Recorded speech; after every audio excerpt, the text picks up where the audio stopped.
You are about to discover 10 phrasal verbs that will make your English sound more natural. And that will help you get a higher score on IELTS speaking. Let's do it.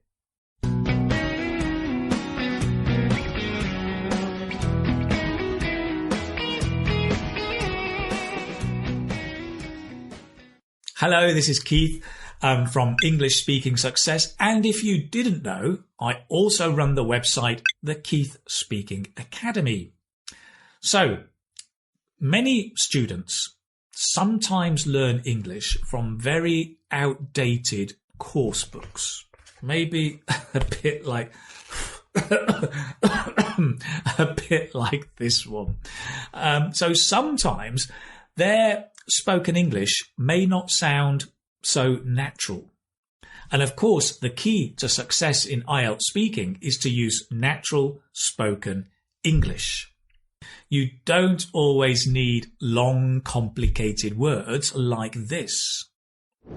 Yeah, I am full of adoring admiration for my teacher. I mean, that's just not natural. And, by the way, not everybody knows this. Come closer. The most natural spoken English often uses simple words. Like this. I look up to my teacher. You see, in spoken English, we use lots of phrasal verbs, like look up to. A phrasal verb is basically a verb plus an adverb particle. Sometimes you get a verb plus an adverb particle plus a preposition, like look up to. But generally speaking, there's just two parts. There's the verb and the adverb particle. So things like nail down, pass away, drag on, run over, slip up, and so on. They are extremely common, and what's more, a lot of them are idiomatic. Now, if you're a good student of IELTS, you will know from the band descriptors that using less common idiomatic vocabulary is a key criteria of a band 7, 8 and 9. So really important, right? Great. So today I'm going to teach you 10 less common phrasal verbs so you can 1, sound more natural, and 2, be using less common idiomatic vocabulary. Great. 2 for the price of 1. That reminds me. Oh, it reminds me of when I was living in Malaysia, right? There was this big cake shop next to our house. And when I walked past, they had these huge donuts with jam and cream stuffed into them, crammed into them. And one day I walked past and there was a sign outside. And the sign said, get 2, get 1 free. And I saw that. And I looked at the donuts and I thought, get 2, get fat. I mean, come on. Great. So today our calorie-free phrasal verbs. Get 2 for the price of 1. Right, let's get into it. Oh, before I do, I just want to add that learning phrasal verbs is so much fun, right? And when your learning is fun, your learning will be deeper. When you try these out with native speakers, I guarantee you they will probably either smile and think, oh, that's cool, or they will smile and think, it's not quite right, but still very cool. The key thing, right, when you're learning phrasal verbs is you must practice. You must try them out and expect to make mistakes. Mistakes are great. Because when you get the feedback, that helps you get better and to start using them more correctly. Right now, let's get stuck into some phrasal verbs. Right then, the first phrasal verb is to crop up. And I wonder if you can guess the meaning. Here's an example. Oh, I have to work late today. Something cropped up at work. Can you guess? It actually means to appear, usually unexpectedly or suddenly, a bit like to pop up, right? Something cropped up at work. Crop up, cropped up. in the past. Can you say that? Cropped up. Something cropped up. Exactly. Something cropped up at work. Maybe a problem, a new project, a new task. Probably it was my boss that gave it to me, but diplomatically, I could say something cropped up at work. Thanks, boss. So I have to work late. What things can crop up? Problems crop up, shops crop up, restaurants crop up in a new city, opportunities can crop up. So, for example, we might say, in my hometown, Chinese restaurants are cropping up everywhere. Every week there's a new restaurant. Notice I use the present continuous, but if I'm talking about now or the recent past, I can also use, in my hometown, Chinese restaurants have been cropping up everywhere. Both have a very similar meaning and both are fine. Crop up. Great. Let's move on to number 2.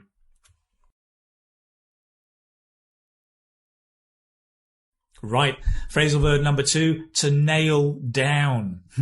Now, nail, this is a nail. Hammer, look at that. This is as old as my course book. So to nail down, right, is literally to stick something in place. But idiomatically, it means to identify clearly, right? If you nail down a reason, you identify the reason clearly. You can nail down answers, nail down the time, nail down the date, or nail down a reason. So I'm thinking, for example, in the IELTS speaking test, when the examiner asks you, why do you think blah, blah, blah, blah, blah? You could say, well, it's hard to nail down the reason, but maybe it's because, right? It's hard to nail down the reason. Fantastic. Actually, that reminds me of another phrasal verb. It's not in my list of 10, but anyway, learning opportunity, let me tell you, it's to single out. To single out something is to choose one from a group of many for special treatment. So again, if the examiner says, well, why do you think this? You could say, I would single out one main reason, and that is, da, da, da, da, da. I would single out one main reason. Fantastic. Single out. We always connect the lout, single out. I would single out one main reason. Brilliant. Let's move on. Phrasal verb number 3.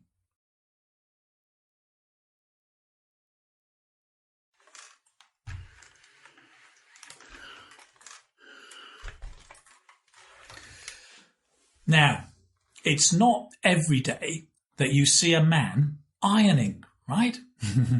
But when I was younger, I used to work in a restaurant and I had to iron my shirts every day. So I'm quite good at it. The thing with ironing is, right, shirts are full of creases and these creases are a problem. So we have to iron out the creases. That's very simple, but iron out is also idiomatic. So to iron out something, to iron out a problem, is to get rid of or to be free of. That is, it no longer exists. Notice the pronunciation. We don't pronounce the R. It's iron, yin, yin, iron, iron, iron, iron out. Or if you link, iron out, iron out. Nice. You can iron out problems, iron out difficulties. You can iron out misunderstandings to be free of them, right? For example, if I want to use this nail or this nail is bent. It's no good. That's a problem. So if I get rid of the nail, I find a new one. Great. Then I can iron out the problem. Now then, in IELTS speaking part 3, very often you're talking about problems and solutions, and the examiner may ask you For example, let's talk about the problem of internet safety. How do you solve this problem? And what you could say is something like, the best way to iron out this problem is to D. The best way to iron out this problem is... Great. Very nice. Let's move on. Number 4.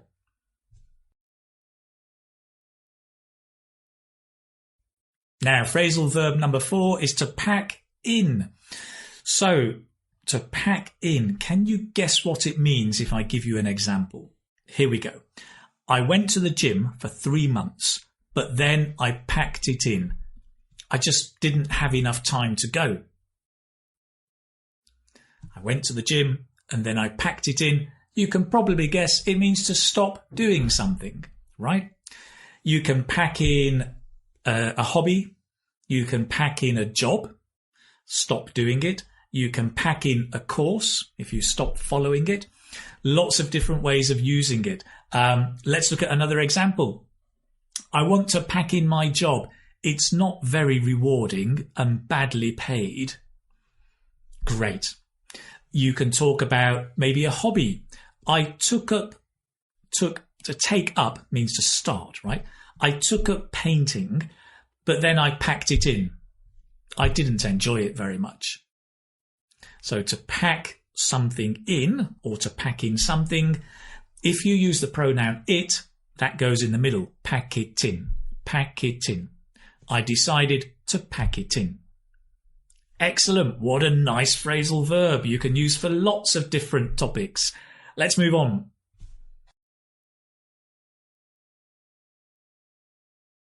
Okay, number 5 is to ache for. Now, to ache, well, you may be familiar with this word from other words like stomachache, toothache, headache, and it really means a pain, something that hurts you. Now, at the same time, to ache for means to desire or to want strongly, similar to long for. To long for is to want something very, very strongly. So, for example, we might say, I'm aching for a holiday. I really want a holiday. Notice we've got the present simple, but you can also say, I've been aching for a holiday. It's really the same meaning, but emphasizing also the recent past, not only now. You can use both of those. Interestingly, when you're on holiday, sometimes you ache for home because you want to go home. In the time of the pandemic and confinements and lockdown, maybe you can say, well, I'm aching for a beer. I'm aching for companionship. I'm aching for a night out with friends. There's lots of things you can be aching for during the pandemic. Okay, keep practicing. Let's move on. Right, the next phrasal verb is to drag on. To drag on. Not a dragon like this, but to drag on. To drag on. It comes, well, the noun, a drag, is informal, meaning something's very boring, right? Oh, this class is a drag. This book is a drag. It's boring. To drag on means to last longer than necessary. So you might say, for example, if you're talking about the pandemic, once more, oh, the pandemic has dragged on for such a long time. Dragged on. Can you say that? Dragged on. The pandemic has dragged on for such a long time. So here we're talking about now, looking back, so we use the present perfect. You can also use the present perfect continuous. The pandemic has been dragging on for such a long time. Right? Both tenses are possible. Often students ask me, well, which one is correct? Very often, grammar is not about right or wrong. It's about what's the meaning you want to give. And with the present perfect and present perfect continuous, 9 times out of 10, you can use both. But the feeling is a bit different. The pandemic has been dragging on it's continuous. There's a feeling of it's going continually going on and on. There's a stronger feeling, but both are correct. So to drag on, we can talk about, well, IELTS speaking part 2, right? Maybe you want to talk about a boring party. The party dragged on for such a long time, right? Or maybe a boring conversation. The conversation dragged on for a long time. Maybe it's a lesson or a meeting. The lesson dragged on for ages. The meeting dragged on forever. Lots of things you can talk about in IELTS speaking part 2. Drag on. Let's swiftly move on to the next phrasal verb. Right, the next one is do away with something. Now, you know these words, do away with, but altogether, do you know the meaning? To do away with something is to remove or stop something or abolish something. So it's usually talking about a law or some kind of obligation. So to do away with a law is to stop it. To do away with a rule or do away with a tax is to abolish it. You can do away with any restriction, right? To do away with something, to stop or abolish. Be careful, it's different from do away with somebody, which means to kill somebody. We're not talking about that. We're talking about do away with something. Now, this is really good because I think in IELTS speaking part 3, the examiner often asks you, well, what do you think about this? And often we talk about some kind of restriction, maybe a law or a tax or something we have to do. So you may say things like the following. I wish we could do away with face masks. Talking about a law. I think the government should do away with this law. Talking about exams in education. We should do away with exams forever. Right? Now, an interesting thing to notice here is you may be thinking, so should I say do away with or abolish? Which is better? Well, why not use a trick of natural spoken English? And the trick in natural spoken English is that we often repeat the same phrase in a slightly different way, right? Different from writing, where we don't do that. But in speaking, we do, because the words disappear. So we often repeat them. So it would be perfectly natural to say something like, I think we should do away with exams. The government should abolish them. Great. Kill 2 birds with 1 stone. You're using the phrasal verb and a nice word, but you're just repeating it. Be careful not to do this too much, right? Don't say, for example, I think we should stop exams, should remove them. Yes, let's do away with them. The government should abolish them, which is just over the top. Like it's too much. But just 2 phrases is absolutely fine. I think we should do away with exams. The government should abolish them. Perfect. Great. Let's move on.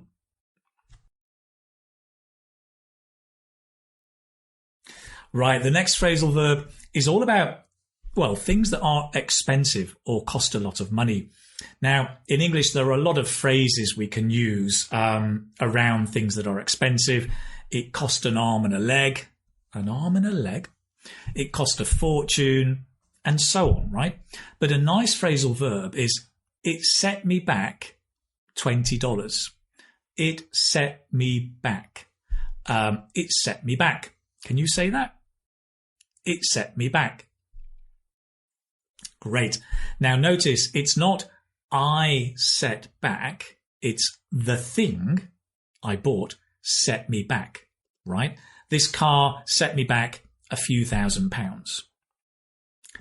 So it set me back means it cost me so much. Normally, the nuance is that it cost a lot of money. If we use it set me back $5, the feeling is that $5 is expensive. It's too much.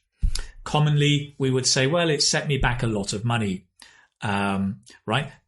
I don't know, but English people are often reluctant to say how much things cost, right?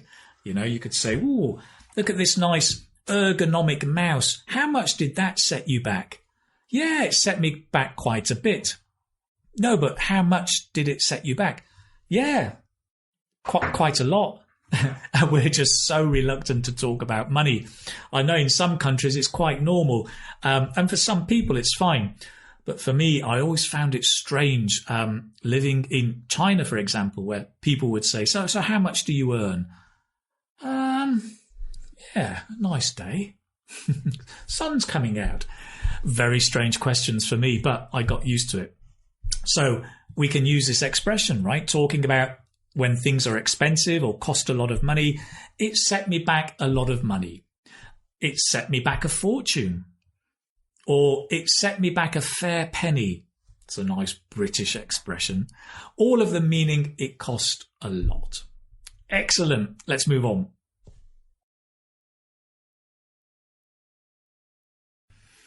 Okay, the next phrasal verb is to slip up. Now, to slip means to fall because the ground is maybe smooth, with water, icy, or there's a banana peel there and you slip. Notice the pronunciation, right? It's I, not E, right? To slip. If you sleep and you smile, when you smile, then it's to sleep. But this is to slip. And the phrasal verb is to slip up. Again, it's idiomatic. It doesn't mean you fall up, which is quite difficult. It means to make a mistake, to slip up. Can you say? To slip up. In the past, I slipped up. I slipped up. Nice. So this is great because in IELTS speaking or general conversations, we talk about slipping up in work, in relationships, talking about the government, right? For example, you might say the government has slipped up. They've made a mistake. I slipped up at work yesterday. I made a huge mistake. I lost my manager's presentation. Did you see the trick there I was doing? I was repeating it twice, but saying it slightly different. I slipped up at work. I made a huge mistake. Clever trick, right? Or relationships. Oh, I slipped up last week. I forgot my wife's birthday. So, whilst mistakes are great, don't slip up too many times. Let's move on to the last, but not least, phrasal verb. Now, an extremely common topic in life and also in IELTS speaking, which is a reflection of life, is books, magazines, newspapers, photos. These topics come up a lot. So I've got a great phrasal verb for you. I'm going to give you the old-fashioned version because I am a bit of a fuddy-duddy. But also I'll give you the modern version to show you that I'm not completely lost or left behind in the 20th century where I grew up. So the phrasal verb is flick through. Now we use that to talk about, for example, reference books like this one, great book. When you look through quite quickly, right? I'm flicking through my grammar book. Yesterday I was flicking through this book. You can flick through a book, flick through a magazine, flick through a newspaper. You can even flick through a photo album, right? So that's nice to flick through. So in IELTS Speaking Part 2, you may be asked to describe an article you read, a piece of news or a photo. So you could start by saying something like this. I was flicking through the newspaper the other day and I saw an article about healthy eating, for example, right? I was flicking through the newspaper the other day and then talk about the piece of news or the photo or whatever. Nice, hey? Now, for you digital natives out there, I know that you read books and newspapers and photos. You look at them on your phone or your tablet or computer. So it won't be flicking through, right? It'll be swiping through. I was swiping through my Facebook feed the other day and I saw an interesting photo. Let me tell you more. So to flick through, if you're a fuddy-duddy, or to swipe through, if you're a digital native. Excellent. Take care, my friend. Bye-bye.